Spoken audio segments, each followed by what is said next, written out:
Halo guys, selamat bertemu kembali di Akur Channel. Kali ini Mimin akan menceritakan kelanjutan Donghua Nine Sons Martial God bagian 29. Namun tak bosan-bosannya Mimin ingin mengucapkan maaf yang sebesar-besarnya dikarenakan untuk video dan alur cerita tidak sama. Jadi untuk videonya hanya sebagai bumbu pemanis saja ya guys. Baiklah, supaya tidak berbasa-basi lebih lama lagi, langsung aja kita terobos ke ceritanya.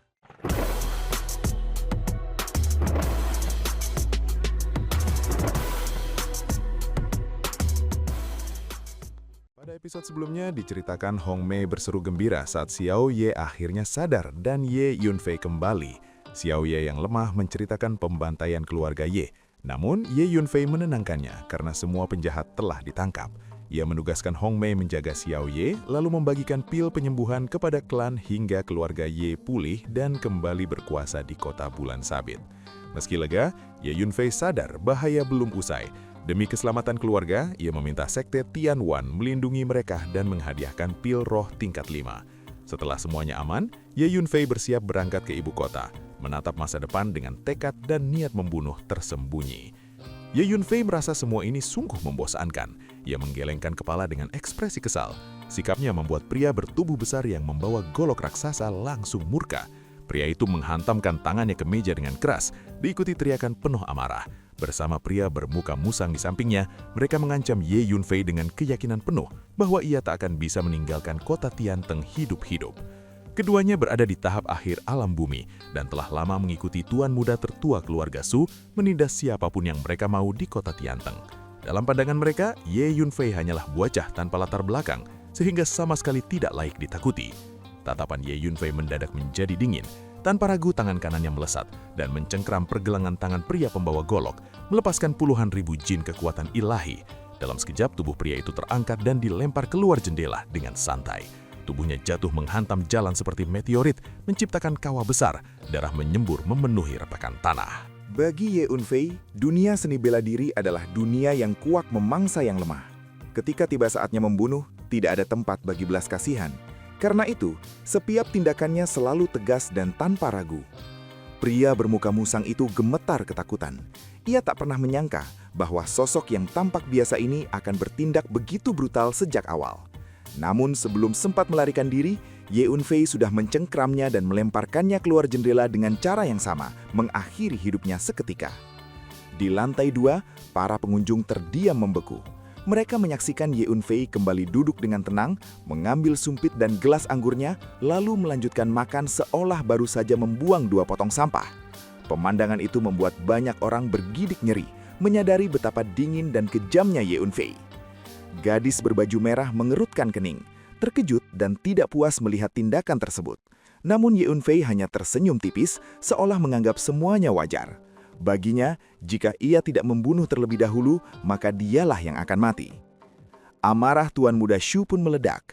Melihat kedua anak buahnya tewas, ia menggertakkan gigi, niat membunuh memenuhi matanya. Sebagai putra sulung keluarga Shu, penguasa tak tertandingi di kota Tianteng, ia terbiasa bertindak sewenang-wenang dan tidak pernah takut pada siapapun. Dengan langkah angkuhnya, Tuan Muda Shu berdiri dan mendekati Ye Yunfei. Aura mengerikan meledak dari tubuhnya, membuat meja-meja bergetar dan peralatan makan berjatuhan.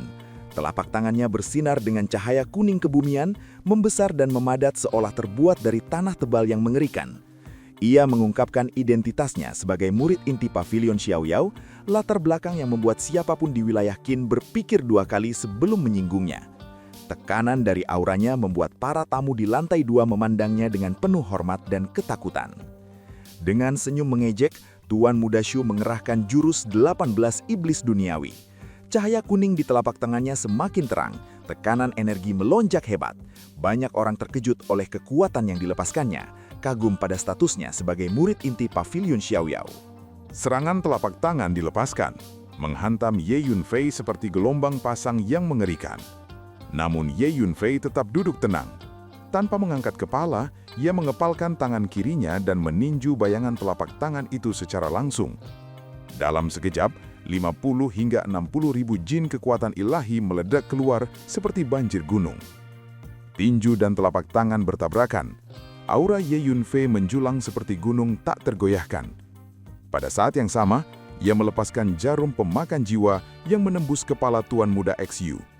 Bayangan telapak tangan kuning itu langsung hancur menjadi debu, sementara tubuh Tuan Muda XU terlempar dan jatuh tergeletak tak berdaya, hanya mampu menghembuskan nafas tanpa bisa menariknya kembali. Serangan jarum pemakan jiwa membuat Tuan Muda XU menderita rasa sakit yang luar biasa, melemahkan seluruh kekuatannya hingga tak mampu melawan. Satu kepalan tangan Ye Yunfei telah mematahkan segalanya. Setelah itu, Ye Yunfei memandang sekeliling. Para pengunjung di lantai 2 ketakutan. Banyak yang buru-buru meninggalkan restoran. Ia merasa terganggu karena bahkan makan pun tidak bisa dilakukan dengan tenang akibat gangguan para lalat. Gadis berbaju merah menatap Ye Yunfei dengan keterjekutan luar biasa, menyadari bahwa ia telah membunuh seorang ahli alam surgawi hanya dengan satu pukulan. Gadis berbaju putih pun menjadi waspada. Mereka berdua berada di tahap awal alam surgawi, dan kini sadar bahwa Ye Yunfei mungkin bisa membunuh mereka dengan mudah jika menghendaki.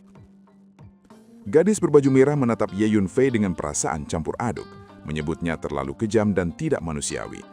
Namun gadis berbaju putih segera menghentikan meme. Ia memahami betul bahwa dunia ini berbahaya, penuh orang-orang kejam, dan satu kata yang salah bisa berujung pada kematian. Jika mereka memancing amarah Ye Yunfei, akibatnya bisa sangat fatal.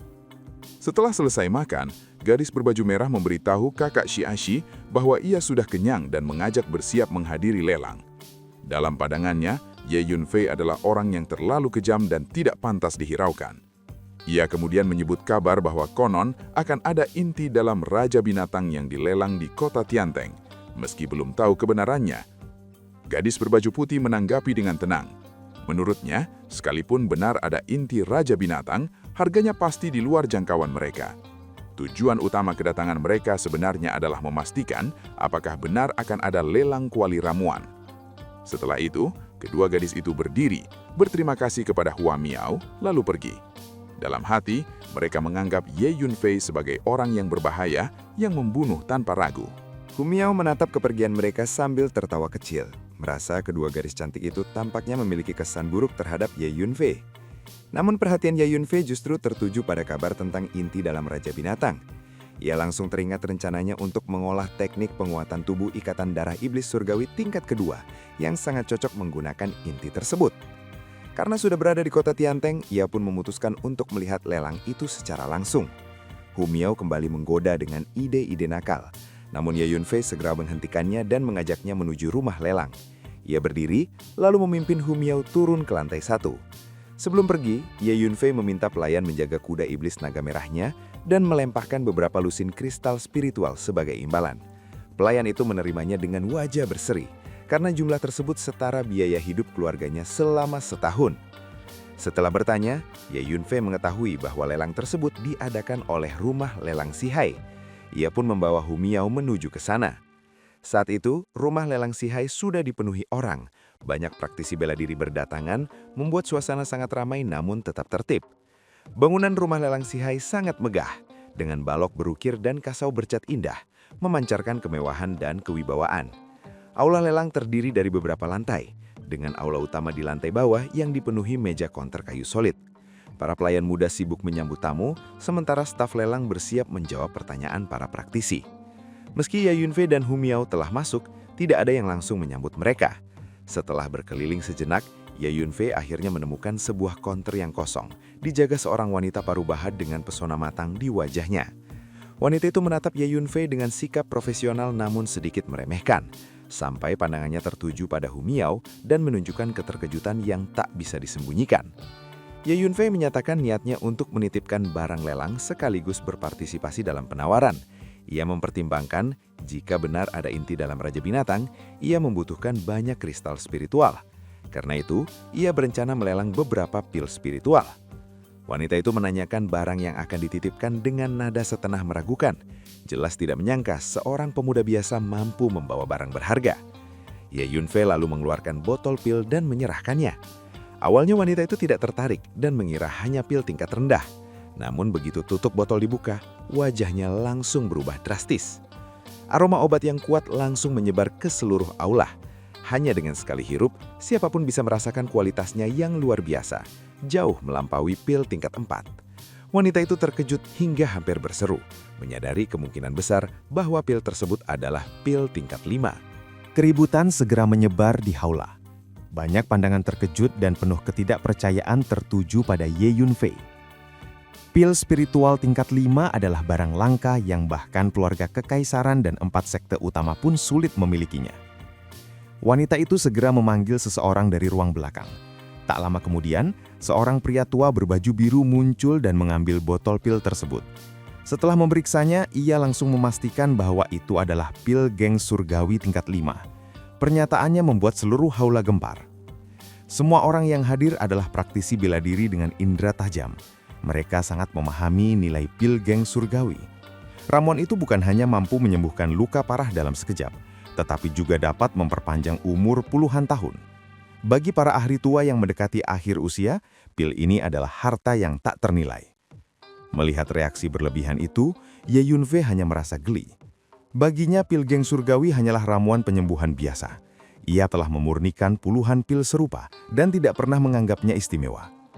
Pria tua berbaju biru dengan penuh semangat memastikan bahwa Ye Yunfei benar-benar ingin melelang pil tersebut. Setelah itu, Ye Yunfei mengangguk. Pria tua itu langsung memutuskan bahwa pil geng surgawi akan menjadi puncak acara lelang. Ia memerintahkan staf untuk segera menyelesaikan semua prosedur dan menyediakan ruang VIP gratis bagi Ye Yunfei.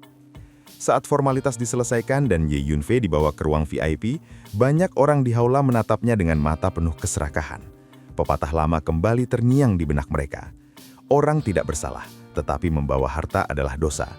Pemuda yang tampak biasa ini jelas menyimpan rahasia besar dan harta luar biasa. Wanita cantik bernama Li Juan secara pribadi mengantar Ye Yunfei menuju ruang VIP. Ia menyajikan teh spiritual dan buah-buahan berenergi, merawat Ye Yunfei dengan sangat telaten. Selama itu, ia sengaja menggoyangkan tubuhnya yang menggoda di hadapannya. Sesekali menjatuhkan diri dengan sengaja dan melontarkan komentar-komentar bernada sugestif. Dalam pemahamannya, Ye Yunfei pasti berasal dari sekte besar atau klan kuat di wilayah timur. Jika tidak, mustahil seorang pemuda seusianya bisa dengan santai mengeluarkan pil spiritual tingkat 5 untuk dilelang. Dengan latar belakang sebesar itu, jika ia berhasil mendekatinya, keuntungan yang didapat pasti tak terbayangkan. Namun, Ye Yunfei sama sekali tidak meliriknya. Pada akhirnya, Li Juan hanya bisa pergi dengan perasaan kecewa. Ruang VIP tersebut berada di lantai 2 gedung lelang. Dari sana, Ye Yunfei dapat melihat seluruh Haula di bawah melalui deretan jendela transparan dari lantai ke langit. Saat itu, lelang belum resmi dimulai. Tetapi Haula sudah penuh sesak oleh orang-orang yang berkumpul, berbincang ribut, dan menciptakan kebisingan yang menggema. Berbagai pembicaraan terdengar jelas. Ada yang menyebut bahwa inti dalam Raja Binatang akan menjadi puncak acara lelang. Namun kabar itu segera dibantah oleh informasi terbaru. Puncak lelang ternyata bukan lagi inti Raja Binatang, melainkan pil gang surgawi tingkat 5. Nama itu saja sudah cukup membuat banyak orang terkejut. Pil legendaris yang konon mampu menyembuhkan daging dan tulang, menghidupkan kembali orang mati, bahkan memperpanjang umur. Dibandingkan dengannya, nilai inti Raja Binatang terasa jauh lebih rendah. Di tengah hiruk-pikuk diskusi, pil gang surgawi yang dikeluarkan Ye Yunfei menjadi pusat perhatian seluruh aula. Saat pandangannya menyapu kerumunan, Ye Yunfei melihat 2 gadis cantik yang pernah ditemuinya di restoran Dewa Mabuk berdiri di salah satu sudut aula. Ia segera menyadari aroma khas pada tubuh mereka. Selain wangi gadis muda, juga tercium samar aroma pil obat, ciri khas orang yang lama berkecimpung dalam pemurnian pil. Hal itu semakin menegaskan bahwa mereka benar-benar berniat menuju ibu kota untuk mengikuti kompetisi besar. Sementara Ye Yunfei menunggu lelang dimulai di ruang VIP, suasana berbeda terjadi di kota Tiantang. Di aula besar kediaman keluarga Xu, kepala keluarga Xu bersama para tetua dan anggota klan tingkat tinggi sedang mengadakan pertemuan rutin. Ketegangan mendadak muncul ketika seorang pelayan berwajah pucat masuk dengan langkah gemetar. Firasat buruk langsung muncul di hati kepala keluarga Xu. Ketika kabar akhirnya tersampaikan bahwa putra sulungnya telah dibunuh di restoran Dewa Mabuk dan jenazahnya telah dibawa pulang, amarah kepala keluarga Xu meledak seketika. Ia mengira itu hanyalah rumor keji, dan dalam ledakan amarah, kekuatan spiritualnya meluap keluar. Satu serangan telapak tangan langsung menghancurkan tubuh pelayan itu, menyisakan mayat tanpa kepala. Aula mendadak sunyi mencekam. Semua anggota keluarga Xu di tingkat tinggi gemetar ketakutan. Kepala keluarga Xu adalah ahli alam surgawi tingkat akhir, sosok yang dengan satu hentakan kaki saja mampu mengguncangkan seluruh kota Tianteng. Ia segera memerintahkan kepala pelayan Liu untuk menyelidiki kebenaran. Suasana menunggu terasa menyesakkan. Semua orang tahu betapa berharganya putra itu bagi kepala keluarga Xu. Setelah bertahun-tahun tanpa pewaris, putra tersebut lahir saat usianya telah mencapai 50 tahun dan menjadi satu-satunya harapan penerus keluarga. Tak lama kemudian, kepala pelayan Liu kembali dengan wajah penuh ketakutan.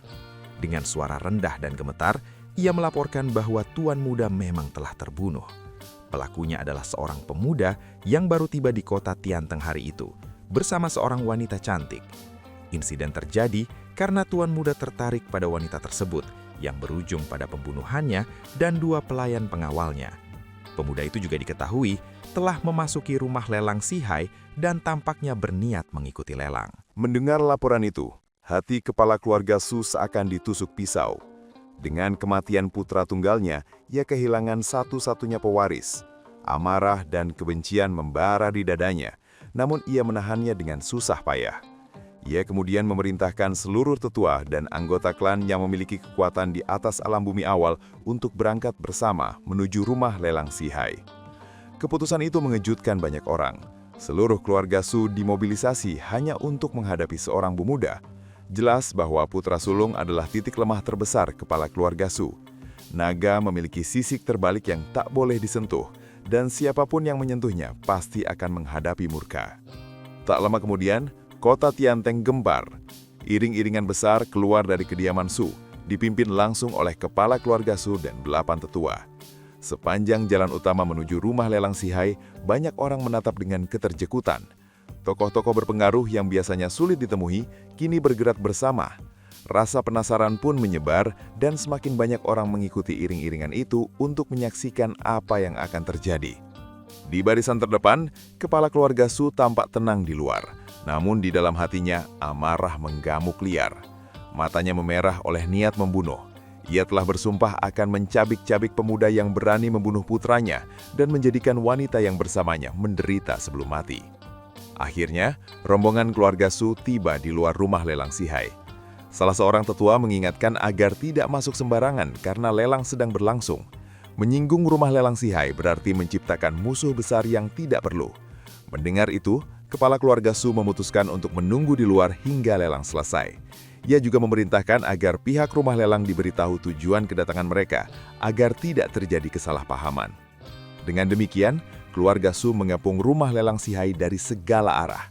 Di saat yang sama, kerumunan penonton semakin banyak berdatangan, menciptakan suasana yang hiruk-pikuk dan penuh antisipasi. Sebuah badai besar tampak siap meledak, hanya menunggu saat yang tepat.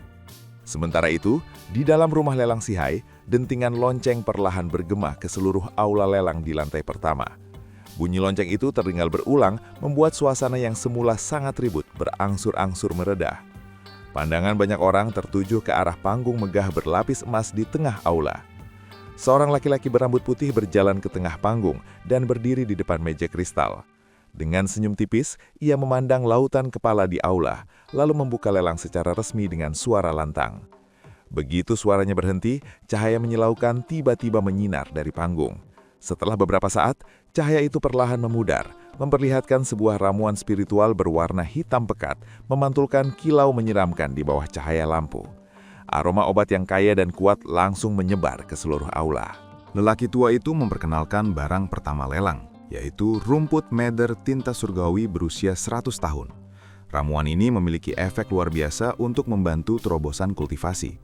Jika dimurnikan oleh seorang alkemis menjadi pil roh tinta surgawi tingkat 3, khasiatnya akan meningkat drastis. Harga awal ditetapkan sebesar 30.000 kristal roh.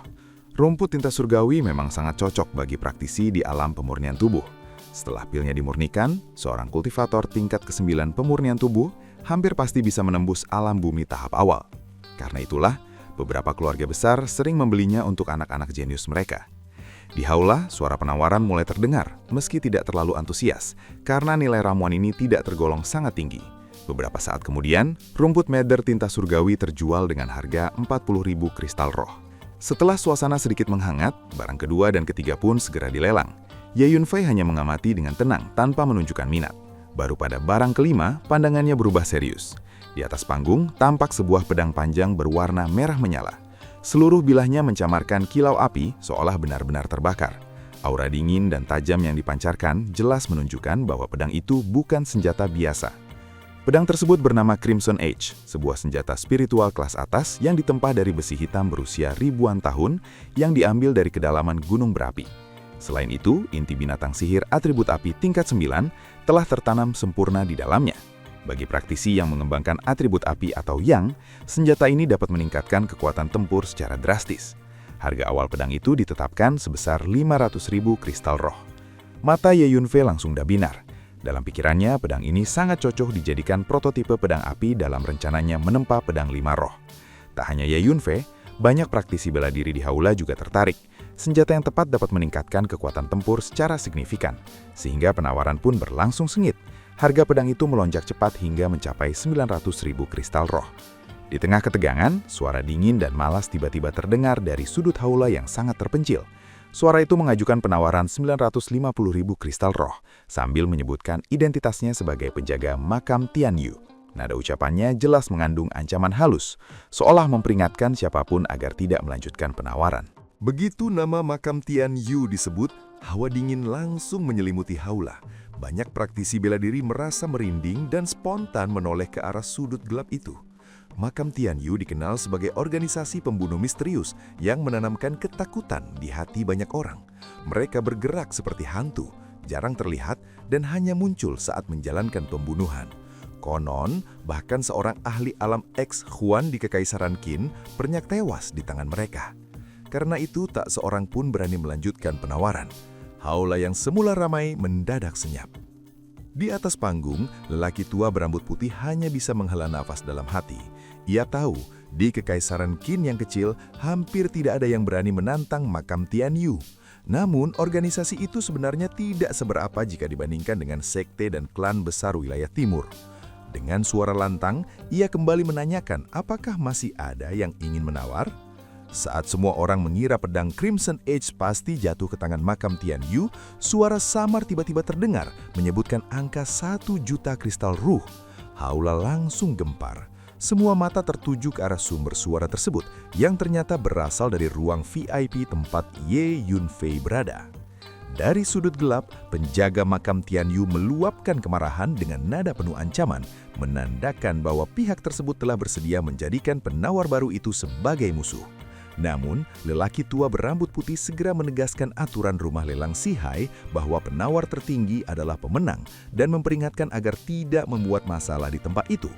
Dengan jaringan dan kekuatan yang tersebar di seluruh wilayah timur, rumah lelang Sihai sama sekali tidak takut pada makam Tianyu. Penjaga makam Tianyu mendengus dingin dan kembali menaikkan tawaran menjadi 1.100.000 kristal ruh sambil memberi peringatan keras. Namun Ye Yunfei tetap tenang. Tanpa emosi sedikit pun, ia langsung menaikkan harga menjadi 2 juta kristal ruh.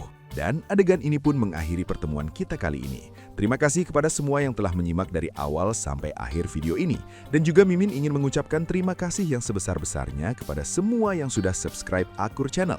Semoga semuanya dimudahkan rezekinya dan dilancarkan segala urusannya, juga disehatkan selalu setiap saat dan terhindar dari segala penyakit. Amin.